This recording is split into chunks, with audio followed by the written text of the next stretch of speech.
Hey, thanks for making it to Veterans Info Tap. I'm glad you made it. Let's talk about June 2024 and what potentially we could see with regard to the VA's proposed change and how it can affect you. So I'm going to throw it out there that I don't know if it's really going to happen. It says final action June /00/2024. So it could just be a placeholder, right? The VA could be required to place a final action date in the processing through the Federal Register and on regulations.gov with the dockets and all that stuff. It could be a mandatory field of which they just go out 2.5 years or so and drop a date.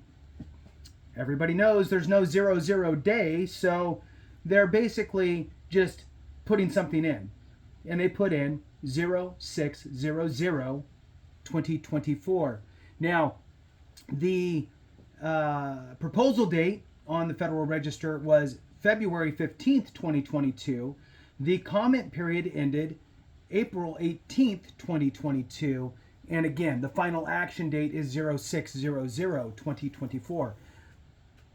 To me, it could, it couldn't, it's hard to say, but for the sake of argument, let's say yes, that they will actually implement this rule change as a final action June of 2024. Well, that's not very far away. We're looking at 3-ish months from now.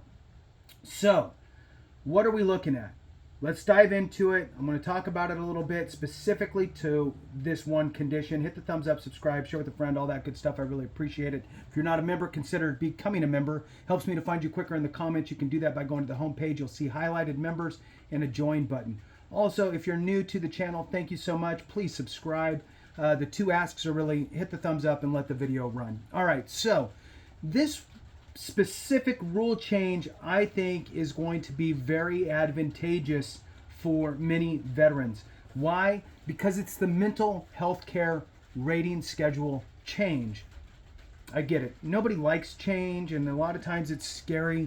But in this specific instance, I believe it's a good thing and will enable many veterans to get a higher mental health rating.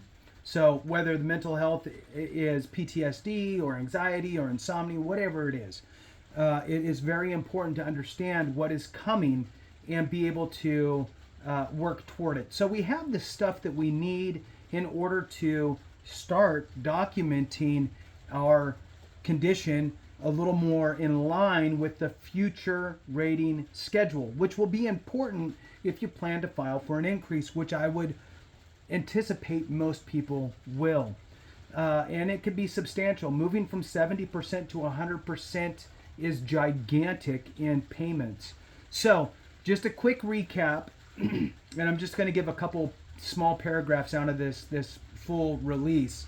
But back in February of 2022, VA proposed the rule for mental health changes along with tinnitus and sleep apnea. So they covered all that in this specific thing. But I'm just going to speak to mental health.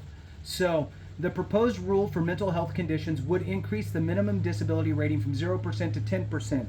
And I'm going to dive into how they're going to rate it here in a minute. The rule would get rid of and this one's important, would get rid of the dated part of the rating schedule that prevents the veteran from getting a 100% rating for mental health if they are able to work. That part is huge. What they're going to do is they're going to shift away from this really cumbersome rating schedule, and they're going to move it over to a much clearer and in my mind, a way more appropriate way to rate mental health. So here it says, and then I'm going to dive into it.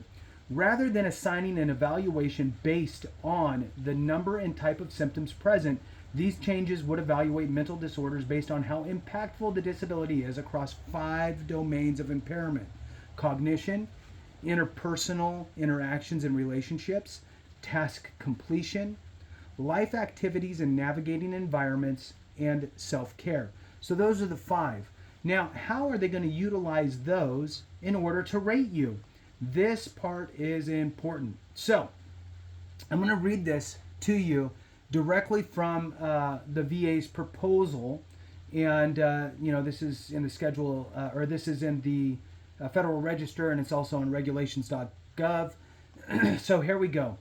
Consideration of both the intensity and frequency would yield the level of impairment of functioning in each domain. Remember, there's 5.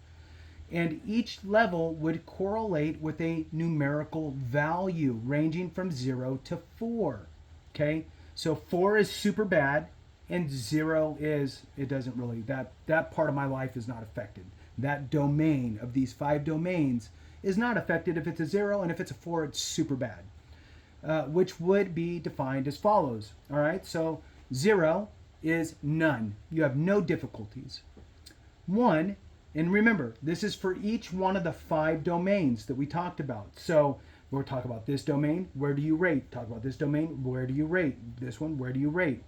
So each one will be rated, and through this 0 to 4 scale. A 1 is mild impairment at any frequency or moderate impairment that occurs less than 25% of the time. 2 is moderate impairment that occurs 25% or more of the time, or severe impairment that occurs less than 25% of the time. 3, so if they rate you a 3, we're getting at the higher level now, because remember, 4 is the highest. I don't know why they just didn't do a 1 through 5, but whatever. So they did a 0 through 4. So 3 is severe impairment that occurs 25% of the time. Okay, so 1 out of 4 days is super, super bad, right? Or a few hours a day, right?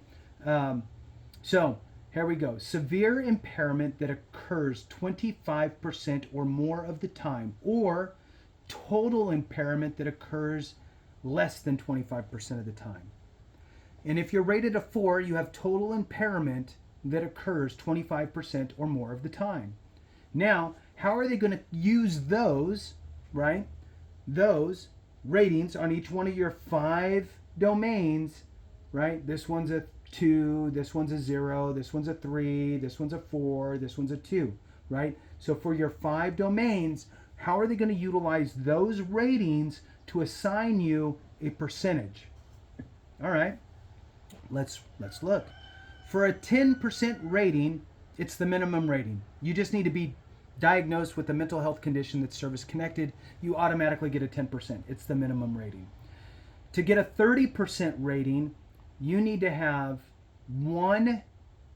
a level 1